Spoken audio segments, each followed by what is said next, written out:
أسارير وجه صبيح تسر أسارير وجه صبيح.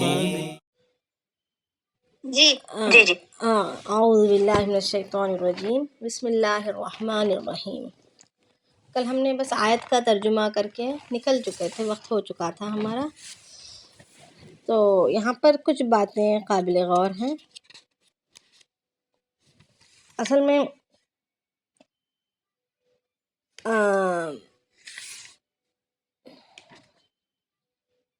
یہاں پر اللہ پاک فرما رہے ہیں کہ وَلَا تَنْكِحُوا الْمُشْرِكَاتِ حَتَّى يُؤْمِنْ، کہ تم نکاح نہ کرو مشرکہ عورت سے یہاں تک کہ وہ ایمان لے آویں، ہے نا، ایمان لے آئیں گے تب نکاح کر سکتے ہیں۔ وَلَأَمَةٌ مُؤْمِنَةٌ خَيْرٌ مِّن مُشْرِكَةٍ، اور لونڈی زیادہ بہتر ہے، مومنہ لونڈی زیادہ بہتر ہے مشرک عورت، آزاد عورت سے، وَلَوْ أَعْجَبَتْكُمْ، اگرچہ کہ تمہیں وہ زیادہ پسند ہو۔ تو اب یہاں پر مومن کے مشرک کے مقابلے میں مومن کو ترجیح دی گئی ہے۔ اب قرآن شریف میں ایک اور جگہ یہ بیان کیا گیا ہے کہ تم اہل کتاب کی عورتوں سے نکاح کر سکتے ہو، ہے نا، والمحصنات من الذین اوتوا الکتاب من قبلکم، یہ والی آیت۔ اب اس آیت کے تحت اہل کتاب، یہاں پر صرف مشرکہ سے منع کیا گیا ہے، اہل کتاب کی پھر اجازت دی جا رہی ہے۔ تو اب یہ دونوں میں ایک کانفلکٹ آ جاتا ہے کہ کیا بات ہے۔ تو یہاں پر جو منع کیا جا رہا ہے مشرکہ عورت سے ہو یا مشرکہ مرد سے ہو نکاح کرنے کے، اس لیے کہ عقائد کی بگاڑ کی وجہ سے ہمارے عقائد پر اس کا اثر پڑے گا اور ہمارا ایمان اور ہمارے اعمال خراب ہو جائیں گے، تو نکاح بالکل، قرآن نے بالکل اس کے دروازے کو بند کر دیا اور اس کو حرام قرار دے دیا گیا، بنسبت اہل کتاب کے کہ ان کا عقیدہ جب کتاب انجیل پر ہو یا زبور پر ہو یا تورات پر ہو اور وہ ٹھیک بغیر کسی تحریف کے اپنی کتابوں کو ماننے والے ہوں، اللہ پر، آخرت کے دن پر اور قیامت پر اور اس کے رسولوں پر ایمان رکھنے والے ہوں، تو پھر جا کر یہ گنجائش نکل آتی ہے۔ مگر آج کے دور کے جو اہل کتاب ہیں انہوں نے سارا کچھ تحریف کر دیا اور وہ خود بت پرستی میں مبتلا ہیں اور وہ خود شرک میں مبتلا ہیں، اگرچہ کہ ان کا دعویٰ ہے کہ بت پرستی ہم میں ہے نہیں، بت پرستی ہم نہیں کرتے ہیں، اور بت پرستی کرنے والوں کو وہ زمین میں جینے کے حقدار بھی نہیں سمجھتے۔ سختی ان لوگ یہود کے اندر تو سختی اتنی زیادہ ہے کہ بت پرستوں کو وہ کہتے ہیں کہ انہیں زمین میں جینے کا حق نہیں ہے، انہیں قتل کر دینا چاہیے، آج کے یہودیوں کا یہ کہنا ہے، جبکہ مگر خود ان کے اندر بت پرستی موجود ہے، یعنی شرک موجود ہے، اگرچہ کہ وہ بت پرستی کی شکل میں نہ ہو مگر شرک تو موجود ہے کہ وہ عزیر علیہ السلام کو اللہ کا بیٹا کہتے ہیں، اور اسی طریقے سے اللہ تعالیٰ کی کتاب میں، اللہ تعالیٰ کی نازل کردہ کتاب میں انہوں نے تحریف کی ہے، زمین میں فساد مچاتے ہیں، قرآن اللہ کی کتاب کی کوئی فرمانبرداری نہیں کرتے، تو وہ خود پکے ٹھکے کافر ہیں۔ تو اس لحاظ سے یہاں پر یہ بات ہمیں سمجھ لینی چاہیے کہ جس جگہ پر مشرکہ سے منع کیا گیا ہے اسی جگہ پر اہل کتاب کی بھی یہاں پر ممانعت ثابت ہو جائے گی۔ یہ وہ اہل کتاب نہیں ہے جو بالکل ٹھیک اللہ تعالیٰ کی نازل کردہ کتاب پر عمل کرتے ہوئے، اللہ تعالیٰ کی فرمانبرداری کرتے ہوئے اور ہمارے نبی کی نبوت کو مانے۔ اگر وہ انجیل کو ماننے والے ہیں یا وہ زبور کو ماننے والے ہیں یا وہ تورات کو ماننے والے ہیں تو ظاہری بات ہے کہ پھر وہ اللہ کے نبی کو بھی ماننے والے ہوں گے، اللہ کے نبی پر نازل کردہ قرآن کو بھی وہ ان کو ماننے والے ہوں گے، مگر یہ بات تو کہیں نظر نہیں آتی۔ جب یہ بات ثابت نہیں ہو رہی، جب یہ بات نظر نہیں آ رہی، تو پھر وہ اہل کتاب کہلانے کے لائق ہی نہیں رہے۔ تو اس حساب سے جو ہمارے درمیان جو سوالات پیدا ہوتے ہیں کہ اہل کتاب سے جائز ہے، تو اس کا جواب یہی رہے گا کہ وہ اہل کتاب ہے جو حقیقت میں اہل کتاب ہیں، حقیقت میں کتاب کو اور اللہ کو ماننے والے ہیں۔ اور روایتوں میں آتا ہے کہ ایک صحابی رضی اللہ تعالیٰ عنہ، حضرت عبداللہ بن رواحہ رضی اللہ تعالیٰ عنہ نے ایک دفعہ ان کی ایک لونڈی تھی، یعنی خدمت کے لیے جو انہوں نے خریدا تھا، اس کو غصے سے انہوں نے تھپڑ مار دیا، جو تھپڑ مار دیا تو گھبرا گئے کہ میں نے ایک اللہ کی مخلوق کو میں نے اذیت دی، کیونکہ زمانہ جاہلیت سے باہر آ چکے تھے، اسلام دلوں کے اندر رچ بس گیا تھا۔ اخلاق، ایمان جو ہے اخلاق کو، نرمی کو، ہمدردی کو، ساری چیزوں کو ساتھ میں لے کر آتا ہے۔ اگر آج ہماری زندگیوں سے اخلاق نہیں ہے، معاملات میں ہماری خرابیاں ہیں، معاشرے ہمارے بگڑے ہوئے ہیں، تو یہ صاف اور صاف نشانی ہے کہ ہمارا ایمان بنا ہوا نہیں ہے۔ اگر ایمان جب بن جاتا ہے تو وہ ساری باتوں کو، ہمارے ارد گرد کے سارے معاملات کو ٹھیک کر دیتا ہے۔ تو عبداللہ بن رواحہ رضی اللہ تعالیٰ عنہ بے چین ہو گئے اور گھبرا گئے، اور نبی اکرم صلی اللہ علیہ وسلم کے پاس تشریف لے آئے اور واقعہ بیان کیا۔ تو آپ صلی اللہ علیہ وسلم نے فرمایا کہ اس کا کیا خیال ہے، یعنی وہ کیسے خیالات والی ہے؟ تو نبی صلی اللہ علیہ وسلم انہوں نے کہا کہ حضور وہ روزے رکھتی ہے، وہ نماز پڑھتی ہے، وہ اچھی طرح وضو کرتی ہے، اور خدا کی وحدانیت اور آپ کی رسالت کی گواہی دیتی ہے۔ تو آپ صلی اللہ علیہ وسلم نے فرمایا کہ ابو عبداللہ پھر تو وہ ایماندار ہے۔ کہنے لگے یا رسول اللہ، قسم ہے اس ذات کی جس نے آپ کو حق کے ساتھ بھیجا ہے، میں اس کو آزاد کر دوں گا، اور اتنا ہی نہیں بلکہ میں پھر اس سے نکاح بھی کر لوں گا۔ چنانچہ انہوں نے ایسے ہی کیا، یعنی اس تھپڑ جو انہوں نے مارا، اس کے کفارے میں، اس کے بدلے میں انہوں نے اس کے ساتھ یہ احسان کیا کہ اس کو آزاد کیا، اس کو ایک آزاد عورت کا درجہ دیا، غلامی کے پندے سے نکال کر اس کو آزادی دی، اور اس کے بعد اس سے نکاح کیا۔ تو بعض مسلمانوں نے اس کو طعنہ دینا شروع کر دیا، کہ طعنے دینے لگے کہ یہ کیا کیا تم نے، ایک سیاہ فام لونڈی سے تم نے نکاح کر لیا، ایک ایسی حرکت کی، یعنی نسب خراب ہو جائے گی، نسل میں اس کا اثر پڑے گا، خون میں اس کے اثرات آئیں گے، اس طریقے کی باتیں ہونے لگی۔ اور وہ چاہتے تھے کہ مشرکوں میں، مطلب کسی شریف گھرانے میں، اونچے خاندان میں، اونچے سرداروں کے خاندان میں، مگر وہ اگرچہ کہ وہ مشرک ہوں، ان سے نکاح کریں تاکہ حسب نسب باقی رہے، کیونکہ اپنے خاندان کا جو نسب ہے وہ اس کو باقی رکھنے کے لیے۔ تو اللہ رب العالمین نے اس وقت یہ آیت نازل فرمائیں کہ حسب نسب کی سے بڑھ کر یہاں پر ایمان ہے، حسب نسب سے بڑھ کر شرافت، نسب کی شرافت سے بڑھ کر یہاں پر ایمان ہے، کہ ایماندار اگرچہ کہ وہ کوئی اچھی خوبصورت دکھنے والی کوئی بھی ہو، مگر لونڈی سے، ایماندار لونڈی سے نکاح کرنا زیادہ بہتر ہے مشرکہ سے۔ تو اسی طریقے سے اللہ کے نبی علیہ السلام نے فرمایا کہ 4 باتیں دیکھ کر عورتوں سے نکاح کیا جاتا ہے۔ عموماً لوگوں میں، معاشرے میں 4 باتوں سے، ابو ہریرہ رضی اللہ عنہ روایت کرتے ہیں، بخاری اور مسلم شریف کی حدیث ہے کہ اللہ کے نبی صلی اللہ علیہ وسلم نے فرمایا کہ 4 باتوں کو دیکھ کر لوگ نکاح کیا کرتے ہیں۔ سب سے پہلے مال، دوسرا حسب اور نسب، تیسرا خوبصورتی، اور چوتھا دین۔ تو اللہ کے نے فرمایا کہ تم دینداری کو ٹٹولو، یعنی نہ مال دیکھو، نہ حسب نسب دیکھو، دیکھنا ہے مگر پہلے درجے پر دینداری کو دیکھنا ہے۔ اگر دینداری میں کامیاب ہو گئی تو پھر حسب نسب دیکھیں گے، پھر خوبصورتی دیکھیں گے، پھر مال دیکھیں گے، یعنی مال کو تو ویسے آخری درجے میں رکھا جائے گا۔ اور پھر ایک اور حدیث شریف میں ہے کہ دنیا ساری کی ساری فائدہ کی، ایک نفع کی چیز ہے، ایک اسٹ کی طرح ہے، ایک نفع کی چیز ہے، مگر بہترین نفع جو سب سے افضل ہے وہ نیک بخت عورت ہے، نیک بخت عورت ہے۔ تو اللہ کے نبی علیہ السلام نے اسی طریقے سے حقوق بھی بیان فرمائے کہ جب ان سے نکاح کرو عورتوں سے تو پھر ان کے ساتھ اچھا سلوک کرنا ہے، ان کے منہ پر نہ ماریں، ان سے روٹ کر، ان سے ناراض ہو کر ان کو الگ نہ کریں، بلکہ ایک گھر میں رہیں، ان کے ساتھ حسن سلوکی سے پیش آئیں، اگر کچھ غلطیاں ہو جائیں تو اس کو سمجھائیں۔ اس طریقے سے اللہ کے رسول نے بڑے آداب بیان فرمائے ہیں۔ آگے کی آیت دیکھتے ہیں۔ بسم اللہ الرحمن الرحیم۔ وَيَسْأَلُونَكَ عَنِ الْمَحِيضِ، وہ آپ سے سوال کرتے ہیں حیض کے تعلق سے۔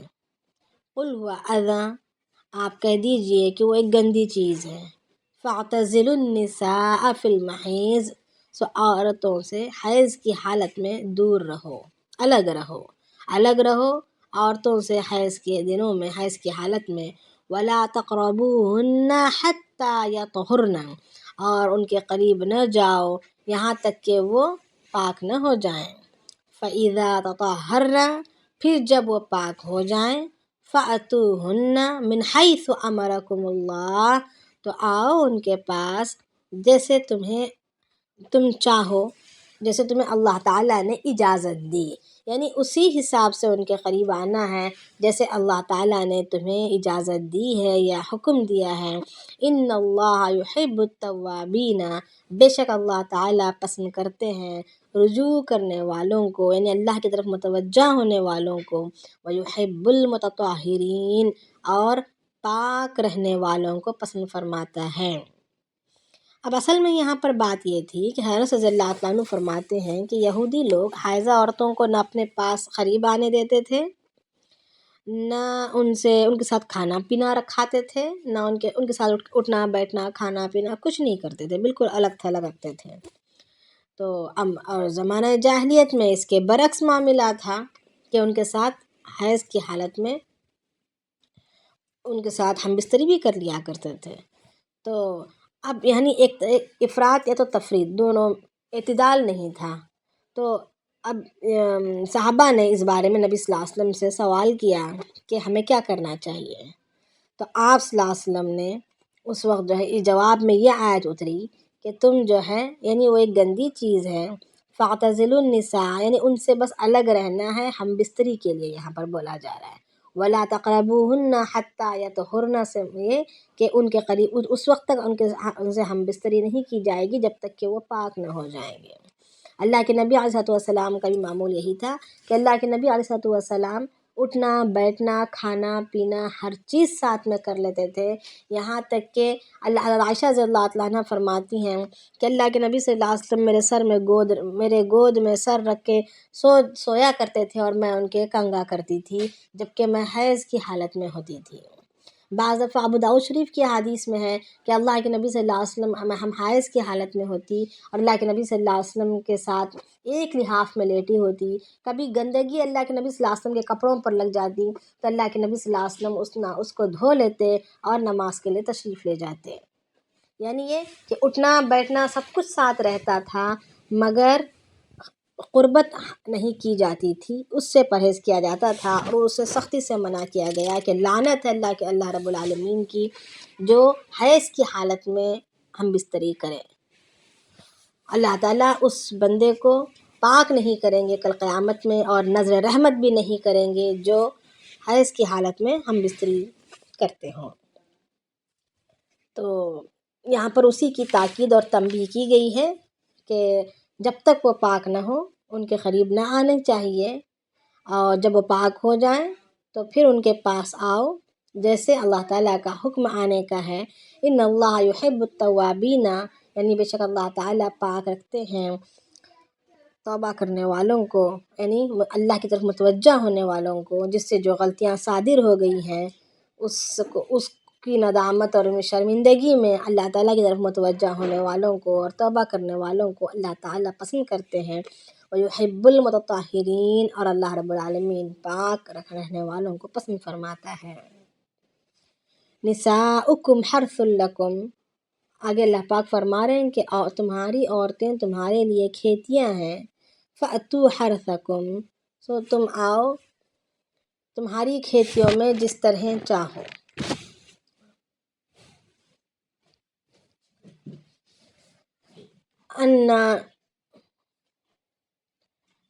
نساؤکم حرث لکم، تمہاری بیویاں تمہارے لیے کھیتیاں ہیں۔ فأتوا حرثکم، سو تم آؤ تمہاری کھیتیوں میں انا شئتم، جس طرح چاہو۔ وقدموا لانفسکم، اور اپنے لیے آگے بھیجو یعنی اعمال۔ واتقوا اللہ، اور ڈرو اللہ رب العالمین سے۔ وَاعْلَمُوا، اور جان لو، انکم ملاقوہ، کہ تمہیں اس سے ملنا ہے۔ کس سے؟ اللہ تعالیٰ سے تمہیں جا کر ملنا ہے۔ وبشر المؤمنین، اور ایمان والوں کو خوشخبری سنا دو، ایمان والوں کے لیے خوشخبریاں ہیں۔ تو اب یہاں پر یہ بات بتلائی جا رہی ہے کہ نساء اب جو ہے حرام طریقے سے اگر کوئی مجامعت کرتا ہے یا ہم بستری کرتا ہے اس کو منع کیا گیا ہے، مگر حلال طریقے سے اور حلال راستے سے ہی ہم بستری کی جائے گی، مگر شکل جیسی بھی اختیار کی گئی ہو، شکل جیسی بھی اختیار کرے مگر راستہ حلال ہی ہوگا، یہ اس بات کی یہاں پر تاکید کی جا رہی ہے۔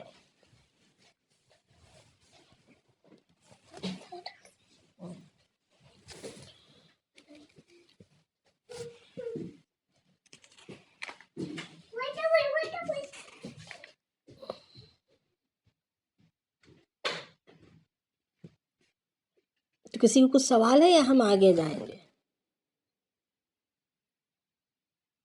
جی، یہ واتقوا اللہ وعلموا انکم ملاقوہ لکھنا۔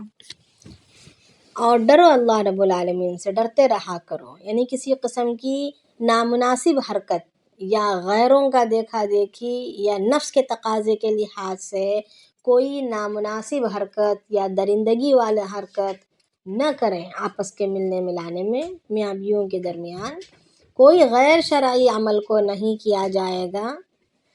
کھیتیاں ہیں یہ ہمارے لیے آخرت کا ذخیرہ ہے، ہمیں اپنے ایمان اور اعمال کے ساتھ یہ ایک رشتے کو نبھانا ہے اور آگے کی ایک نسل کے لیے ایک سبیل اللہ رب العالمین نے بنائی ہے، آگے کی ایک نسل کو چلتا کرنے کے لیے، کیونکہ اللہ کے نبی صلی اللہ علیہ وسلم کی حدیث ہے کہ ایسی عورت سے نکاح کرو جو زیادہ بچے پیدا کرنے کی صلاحیت رکھتی ہو۔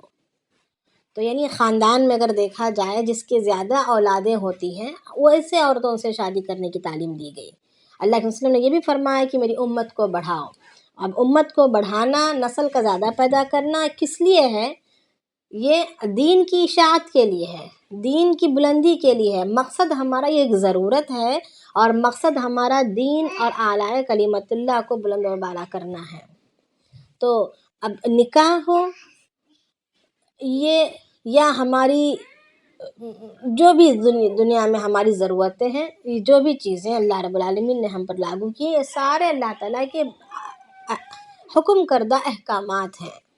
یہ کوئی نفس کی خواہش کی پورا کرنے کی، یہ نفس کی خواہش نہیں ہے، ہم نے اس کو خواہش بنا لیا جب جا کر ہمارے معاملات بگڑ رہے ہیں۔ تو یہ اللہ کا حکم ہے اور اللہ کی مرضی کے مطابق اس کو پورا کرنا ہے۔ یہ ضرورت بھی اللہ رب العالمین نے اپنے حکم کو پورا کروانے کے لیے ایک ضرورت کو رکھا، عورت اور مرد کے اندر ایک ضرورت کو پیدا کیا اور اس ضرورت کو پورا کرنے کا طور اور طریقہ اللہ رب العالمین نے اپنے پاک کلام میں اور احادیث کے ذریعے سے سمجھا دیا، بتلا دیا۔ اب اس میں اگر اپنے نفس کو داخل کریں گے، منمانی کو داخل کریں گے یا غیروں کے طریقوں کو داخل کریں گے تو پھر وبال بن جائے گا، آنے والی نسل بھی وبال کا ذریعہ بنے گی، خود والدین کے لیے بھی وبال کا ذریعہ بنے گی اور ہماری آخرت کی منزلوں کے طے کرنے میں بھی ہمارے لیے مصیبت کا ذریعہ بنے گی۔ اسی لیے اللہ کے نبی علیہ الصلوۃ والسلام نے دعا بھی بتلائی کہ بسم اللہ اللہم جنبنا الشیطان وجنب الشیطان ما رزقتنا، کہ اللہ تو ہمیں اور ہماری اولاد کو شیطان سے بچا لے۔ تو یہ ایک اللہ کا حکم ہے اور ہم اس کو پورا کر رہے ہیں۔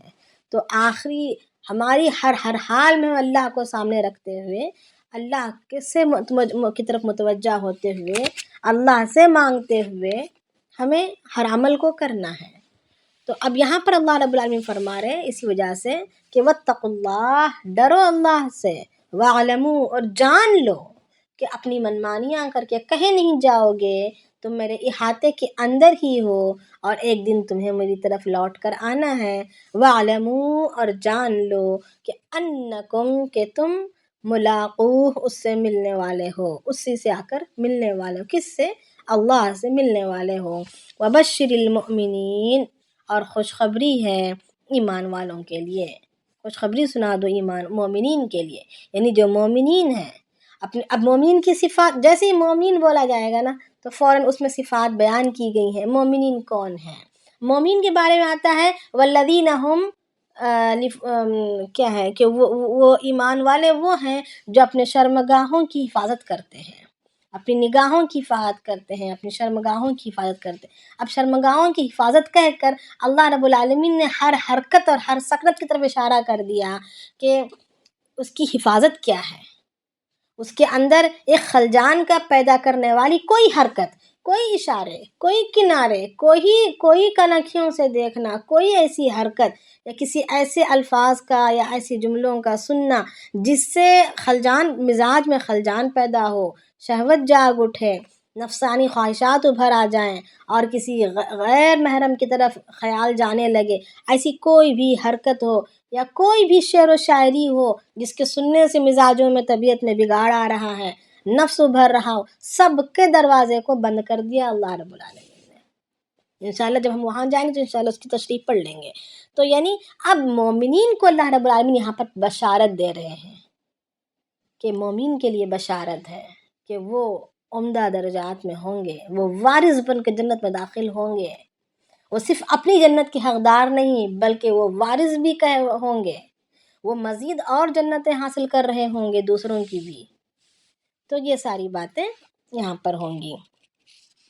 تو یہاں پر ہمیں ایک بات، ہمیں سبق حاصل کرنے کی یہ ہے کہ اپنی نسلوں کی کیسی ہمیں تربیت کرنی ہے، اپنی نسلوں کی پروان کیسی چڑھانی ہے، وہ اگر کسی اپنی نگاہ کی حفاظت ان سے کیسی کرانی ہے، ان کو کیسا ماحول ہم دیں گے، ان کی ذہنیت کو ہم کیسے تیار کریں گے کہ ضرورت کو ضرورت کے درجے پر رکھنا ہے، خواہشات آخرت میں پورا کرنے کی جگہ ہے، دنیا خواہشات کے پورا کرنے کی جگہ نہیں ہے۔ دینداری کو یہاں پر دین مطلوب ہے۔ اللہ رب العالمین نے ہمیں یوں ہی بیکار پیدا کر کے چھوڑا نہیں ہے۔ افحسبتم انما خلقناکم عبثا، افحسبتم انما خلقناکم عبثا، کیا تم یہ گمان کرتے ہو کہ تمہیں یوں ہی بیکار پیدا کر کے چھوڑ دیا گیا ہے؟ پیدا کر دیا، چھوڑ دیا۔ جیسے آج ہم ہماری اولادوں کے ساتھ کر رہے ہیں، پیدا کر رہے ہیں، کھلا رہے ہیں، پلا رہے ہیں، اچھی طریقے سے جانور بھی کرتے ہیں، کھلانا پلانا اور ان کو اڑنا سکھلانا، ان کو چلنا سکھلانا، ان کو شکار کرنا، ان کا پیٹ بھرنا سکھلانا، یہ جانور کرتا ہے اور ہم بھی وہی کر رہے ہیں، کھلا رہے ہیں، پلا رہے ہیں اور ان کو جو ہے ہم کمانے کے قابل بنا رہے ہیں اور ان کو اپنے پیروں پر کھڑا کر رہے ہیں تاکہ وہ بھی اپنا پیٹ آگے بھرتے رہیں۔ ہاں، مگر مقصد کیا تھا؟ مقصد کیا تھا؟ یہ چیزیں ضرور پوری کرنی ہے مگر ضرورت کے درجے پر، اس کا ہمارے دل میں یہ بات، دل اور دماغ میں یہ بات پیوست ہو کہ ہم جو بھی کر رہے ہیں یہ ایک ضرورت ہے، مقصد کے پورا تکمیل کے لیے ہے، مقصد کی تکمیل کے لیے ہے۔ جتنی اچھی طریقے سے ہم ضرورت کو پورا کریں گے اتنی ہی عمدگی سے ہم مقصد کو پورا کر پائیں گے۔ یہ نیت ہو ہماری، یہ ہمارے نظریات ہوں کہ آج ہم اپنے اولادوں کو اونچی سے اونچی ڈگریاں دلائیں گے، آج ہم ہماری اولادوں کو اونچے سے اونچی کرسیوں پر بٹھانے کی کوشش کریں گے اور ہر ضرورت کے سامان کو ہم انہیں مہیا کرنے کی کوشش کریں گے تاکہ اس سے جو فائدے حاصل ہوں گے اس کے بدلے میں وہ اعلیٰ کلمت اللہ میں مصروف ہو سکیں۔ جتنے اونچے درجے پر فائز ہوں گے اتنا اپنے ماتحتوں پر اللہ کے اوامر کے مطابق، اللہ کے حکم کے مطابق اپنے ماتحتوں پر کو دین پر چلا سکیں، اپنا ایک اثر ڈال سکیں۔ جو بندہ اگر اونچائی پر کھڑے ہو کر اگر بولے تو زیادہ لوگوں تک بات پہنچے گی، ہے نا؟ اگر بادشاہ اگر دین کی محنت کرے تو پورا کا پورا ملک دیندار بن جائے گا۔ اگر کوئی فقیر دین کی محنت کرے تو پھر وہ جتنی حد تک اس کی بساط ہے اسی حد تک وہ اپنی محنت کر سکے گا۔ تو یہاں پر یہ کہنے کا مقصد یہ ہے کہ ہماری اولادوں کو ہمیں دنیا میں پیچھے رکھوانا نہیں ہے۔ دین ہرگز اور ہرگز ہمیں یہ نہیں سکھلاتا کہ ہم آؤٹ ڈیٹڈ رہیں یا ٹیکنالوجی سے دور رہیں یا ہم دنیا کو بالکل چھوڑ چھاڑ کر کسی وزنی تسبیح کو لے کر یا موٹے کپڑے کو پہن کر جا کر کہیں بیٹھ جائیں۔ ہرگز دین میں رہبانیت نہیں ہے۔ دین اس کا نام ہے کہ ہم ماحول کے اندر رہتے ہوئے، معاشرے کے درمیان رہتے ہوئے ہم اونچائی پر کیسے چڑھیں، اللہ کے احکامات کو پورا کرتے ہوئے، اللہ کے حکم کو پورا کرتے ہوئے۔ شرط یہ ہے کہ اللہ کا حکم نہ ٹوٹے۔ ہم دنیا کو حاصل کرنے کے خاطر، دنیا کی ڈگریوں کی خاطر یا دنیا کی پوزیشنز کی خاطر یا کرسیوں کی خاطر دین کو ہمیں بیچنا نہیں ہے، دین کی بھینٹ نہیں چڑھانی ہے۔ مگر دین کو ہم آگے رکھیں گے، اور ہم جو دنیا حاصل کر رہے ہیں وہ بھی دین کو پورا کرنے کے لیے کر رہے ہیں۔ مقصد ہمارا دین کو مکمل کرنا ہوگا، مقصد کو پورا کرنا ہے۔ تو ہر پہلو میں اگر ہم نکاح کرنے کو جا رہے ہیں تو وہاں پر بھی ہم دینداری کو آگے رکھیں گے، اس لیے کہ دینداری رہے گی، اخلاق رہے۔ دینداری اصل اخلاق کا نام ہے۔ دینداری سر ٹیکنے کا، ماتھا ٹیکنے کا یا بھوکے رہنے کا نام دینداری نہیں ہے۔ یہ ماتھا ٹیکنا اور بھوکے رہنا یہ تو غیر بھی کر لیتا ہے۔ اصل تو اخلاق ہیں، نرمی ہے، صفات ہیں، عاجزی اور انکساری ہے۔ اگر یہ چیزیں ہوں تو پھر ہماری نماز بھی نماز کہلانے کے قابل بنے گی۔ اس لیے کہ سورہ مومن میں سب سے پہلا جو بولا جا رہا ہے، ایک تو کیا خشوع رکھنے والے، دوسرا کیا کہا فوراً دوسری جگہ میں یہ آیا کہ وہ ہیں جو اپنے اعمال کی صفائی کرتے ہوں۔ اللہ تعالیٰ اسی طریقے سے قد افلح من تزکا وذکر اسم ربہ فصلی کہا، یعنی تحقیق کے کامیاب ہو گیا وہ شخص جس نے اپنے دل کی صفائی کر لی، پھر اللہ کا نام لیا، پھر اس نے نمازیں پڑھی۔ یعنی اللہ کے نام میں برکت، اللہ کے نام میں وزن، اللہ کے نام میں نور، اور اسی طریقے سے ہمارے اعمال میں ہماری جان پیدا کب ہوگی؟ جب کہ دل منجا ہوا ہوگا، دل آئینہ ہوگا، تو پھر اللہ رب العالمین کے انوارات کا وہ مرکز بن سکے گا۔ تو دین ہمیں جو ہے سب سے پہلے اخلاق سکھلاتا ہے، دین ہمیں سب سے پہلے ہمارے دل کی صفائی سکھلاتا ہے، نفس پرستی نہیں سکھلاتا، بلکہ نفس کو اپنے قابو میں کرنا، نفس کو اپنا غلام بنانا سکھاتا ہے، نہ کہ ہمیں نفس کا غلام بننا۔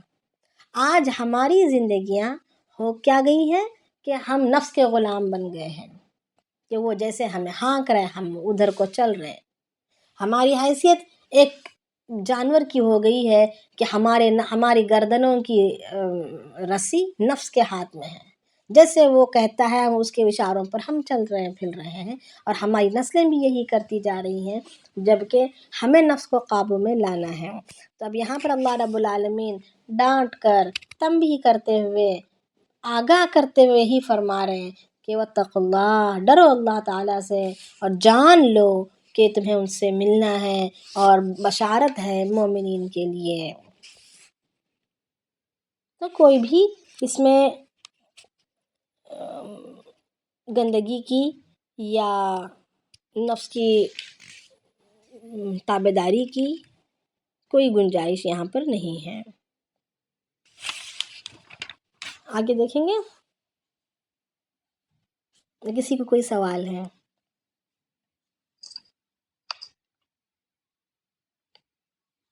ایک سوال ہے میرا، جی میں یہ پڑھ رہی تھی جو پچھلی آیت تھی ہم نے کی، اس میں لکھا ہے کہ حالت حیض میں حدیث سے ثابت ہے جی کہ حالت حیض میں ناف سے گھٹنے تک عورت کے بدن کو دیکھنا اور ہاتھ لگانا بھی درست نہیں ہے۔ اب ہوتا یہ ہے کہ چونکہ طبیعت ان دنوں بہت خراب رہتی ہے، تو اگر کبھی بہت زیادہ کچھ کام ہو جائے یا مہمان نوازی ہو جائے تو بیک ایک ہو جاتا ہے۔ اس سچویشن میں کبھی کبھی مطلب بیک مساج کروا لیا اگر، تو وہ پھر گناہ ہو گیا؟ نہیں، یہاں پر جو ہے اس لیے منع کیا گیا ہے کہ پھر جو ہے نفس کا تقاضا بڑھ جائے گا، پھر حرام کاری میں مبتلا ہو جانے کے خدشے سے منع کیا گیا ہے۔ آ رہی ہے بات سمجھ میں؟ انما الاعمال بالنیات والی بات آ گئی۔ جی جی ٹھیک ہے، اوکے، جزاک اللہ۔ اور ویسے دیکھیں جہاں تک ہو سکے جسمانی خدمت لینے سے پرہیز کیا جائے۔ یہ شریعت یہ کہتی ہے کہ شوہروں سے جسمانی خدمت لینے سے بچا جائے۔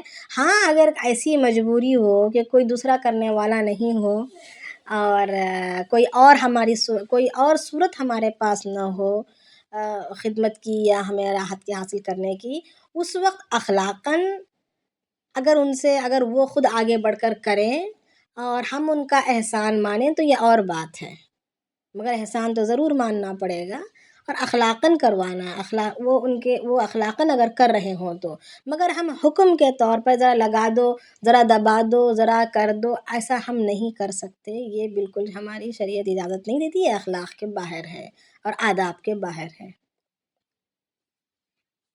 نہیں، وہ تو اتنا جنتی تو کوئی بھی مطلب کہاں ہوتے ہوں گے جو آپ حکم دیں اگلا لگا مطلب یا تو میرا پیکنگ تو بہت زیادہ ہو جاتا تھا پہلے، ابھی تو اللہ کا شکر ہے نہیں ہے، اس میں مہمان نوازی کے بعد جب کمر بالکل اجازت نہیں دیتی کہ اٹھا بیٹھا جائے، تب ان سے میں ریکویسٹ کرتی تھی، تو مجھے یہ پڑھ کے تھوڑا سا فیل ہوا کہ یہ صحیح تھا نہیں تھا۔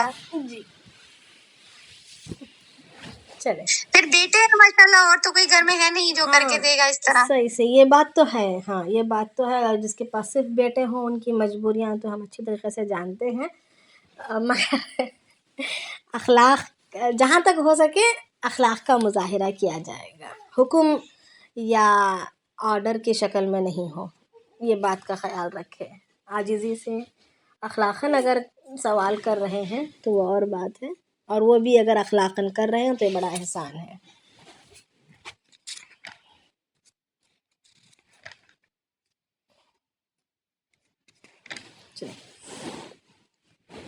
تو آگے اللہ رب العالمین فرما رہے ہیں، اعوذ باللہ من الشیطان الرجیم، بسم اللہ الرحمن الرحیم، وَلَا تَجْعَلُوا اللَّهَ عُرْضَةً لِأَيْمَانِكُمْ أَن تَبَرُّوا وَتَتَّقُوا وَتُصْلِحُوا بَيْنَ النَّاسِ وَاللَّهُ سَمِيعٌ عَلِيمٌ۔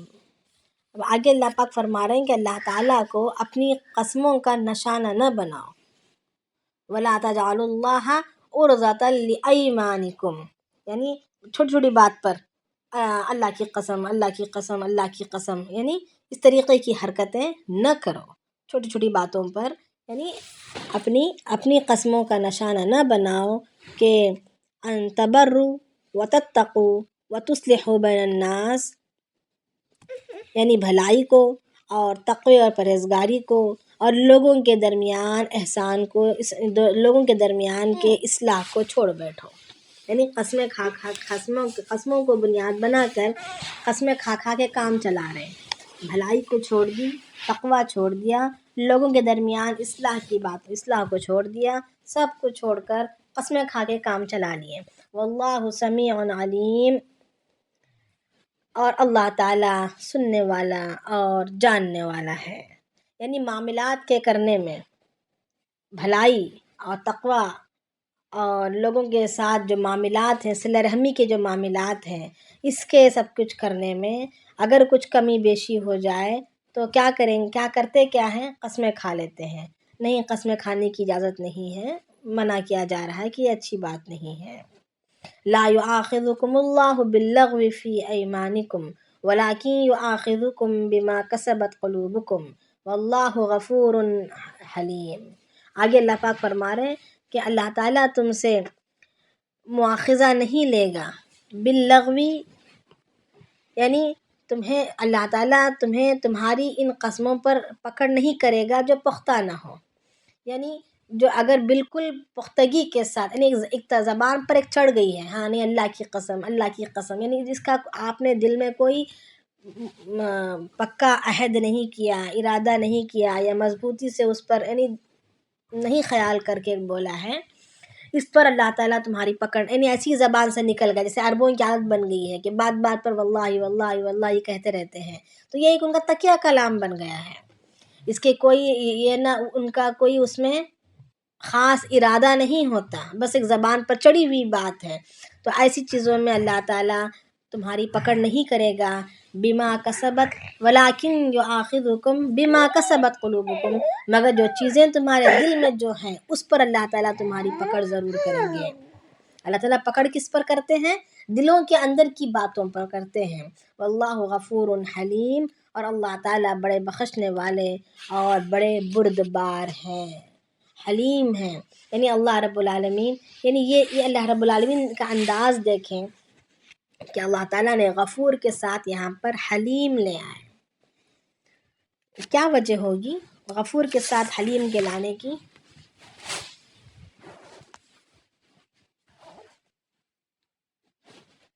جی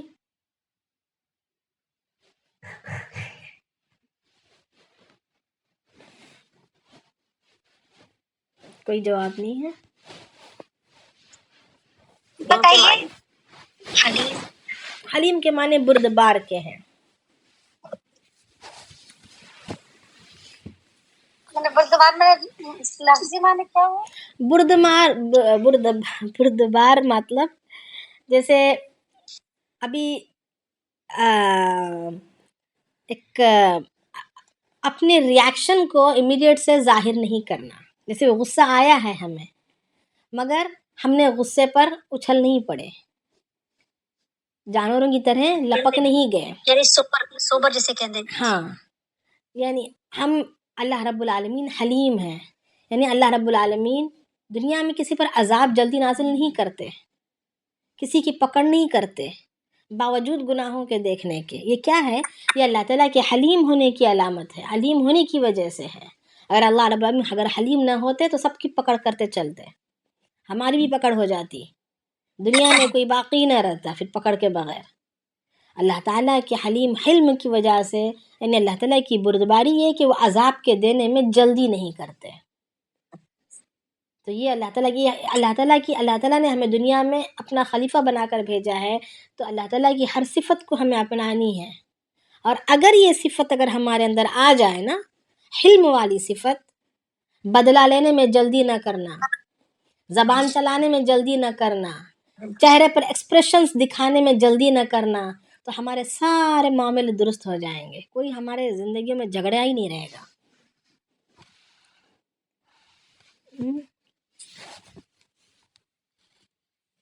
تو اب یہاں پر اللہ رب العالمین غفور کے ساتھ حلیم لے آئے ہیں، یعنی کہ میں بخشنے والا ہوں اور میں عذاب کے دینے میں جلدی نہیں کرنے والا ہوں.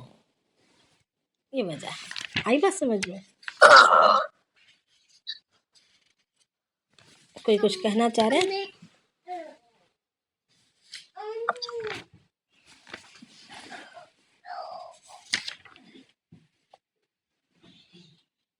کسی کو کچھ کہنا ہے؟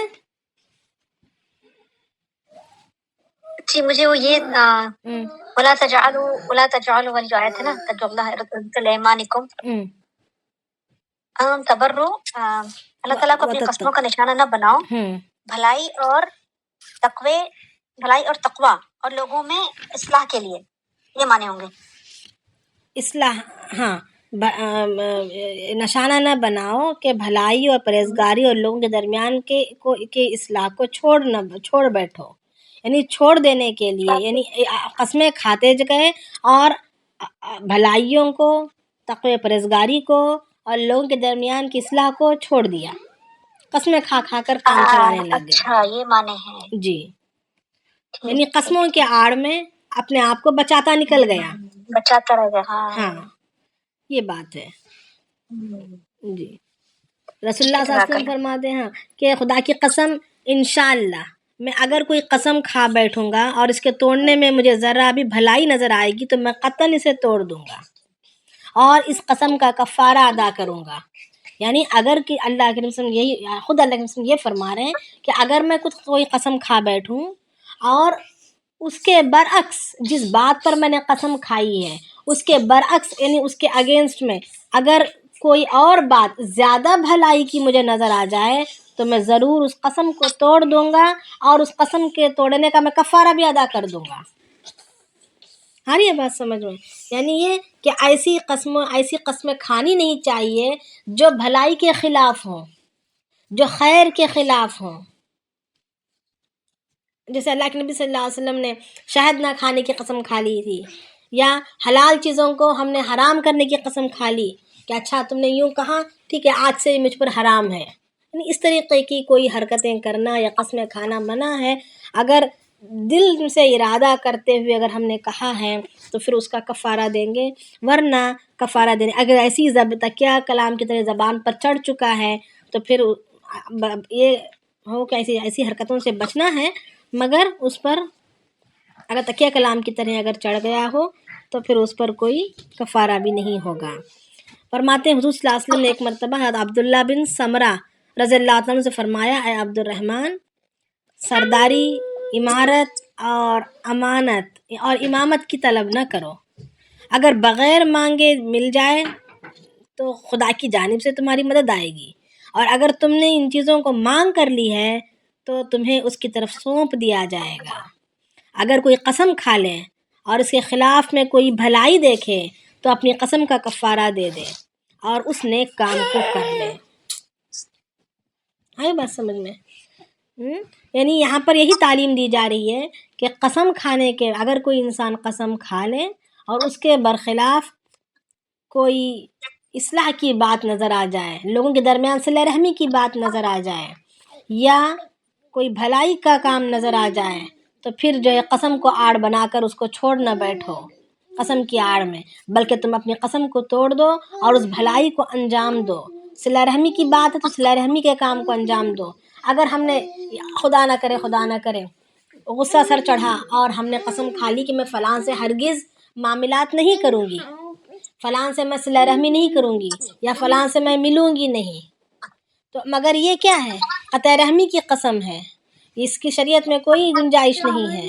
اگر ہم نے غصے کی حالت میں کہہ دیا ہے تو اس قسم کا کفارہ دینا ہے اور صلہ رحمی میں ہم آگے بڑھنا ہے، بھلائی میں آگے بڑھنا ہے، معاملات میں آگے بڑھنا ہے. یہاں پر یہ سمجھایا جا رہا ہے. آ گئی بات سمجھ میں؟ کفارے کی صورت بتا دیجیے. جی، کرنا چاہیے. کفارہ کیسے ادا کریں گے یہ کہہ رہے ہیں آپ؟ جی اس کے لیے جو ہے 3 روزے رکھ لیں یا مسکین کو کھانا کھلا دے.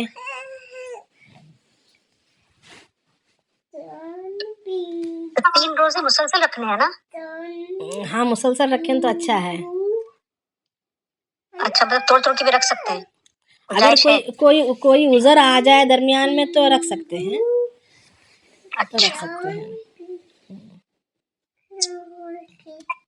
اور اس کے علاوہ اور کوئی نیک کام بھی کر لے. یعنی ایک کفارہ حضرت عائشہ رضی اللہ تعالیٰ عنہ نے قسم کھا لی تھی اپنے بھانجے سے نہ بولنے کی، مگر اس کے بعد پھر آپس میں انہوں نے، یعنی وہ بھی کیا دین کی بات پر ہی، کہ انہوں نے یوں کہا تھا کہ ہماری خالہ کا ہاتھ بڑا اور لمبا ہے، یعنی بہت زیادہ خرچ کرتی تھیں، اس وجہ سے انہوں نے کہہ دیا تھا.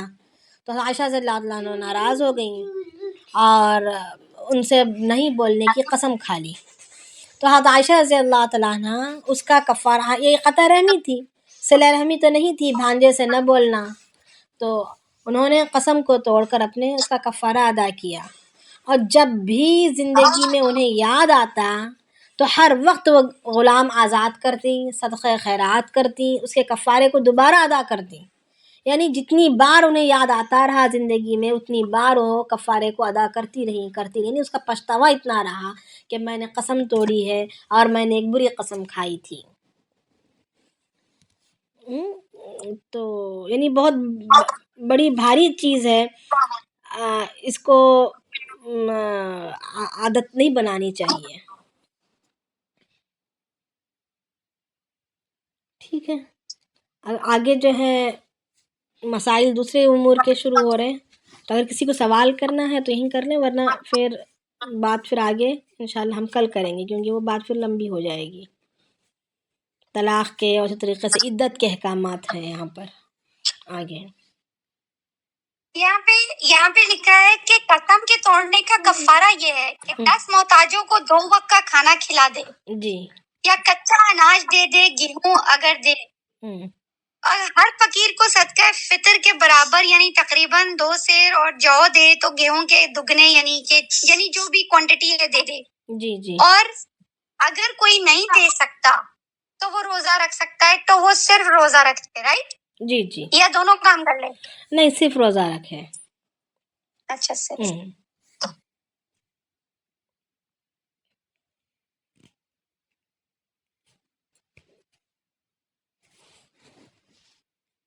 تو کچھ سوال ہے؟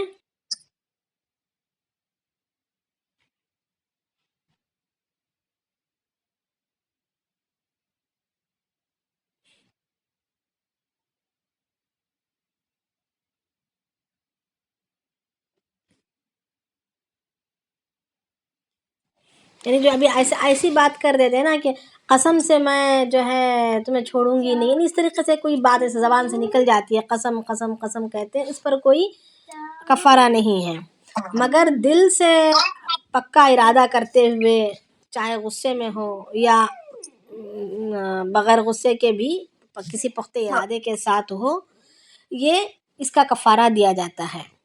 ہم اس کو غصے کا بہانہ کر کے بھی ہم اس کو ٹال نہیں سکتے کفارے سے، کیونکہ 3 چیزیں طلاق، قسم اور نکاح، یہ تینوں ایسی ہیں کہ اگر یہ غصے سے کہیں یا پورے ہوش و حواس میں کہیں یا جیسے بھی کہیں، یہ ہو جاتا ہے، تو اس سے بڑی احتیاط کرنی چاہیے اور اس کا بڑا خیال کرنا ہے۔ کون کون سی چیزیں بتائی آپ نے؟ قسم، طلاق اور نکاح۔ قسم، طلاق اور نکاح، یہ کوئی کھیل کی چیز نہیں ہے۔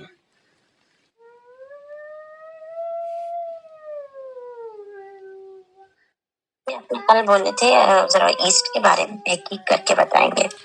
ہاں جی انشاءاللہ، میں یہ مشغولیت اتنی ہوتی ہے نا کہ بالکل ذہن سے نکل گیا، انشاءاللہ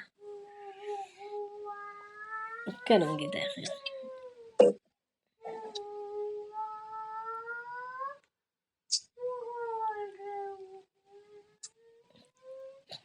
چلیں پھر ہم سبحان اللہ بحمدہ، سبحانک اللہم وبحمدک، نشہد ان لا الہ الا انت، نستغفرک ونتوب الیک، سبحان ربک رب العزۃ عما یصفون، وسلام علی المرسلین، والحمد للہ رب العالمین۔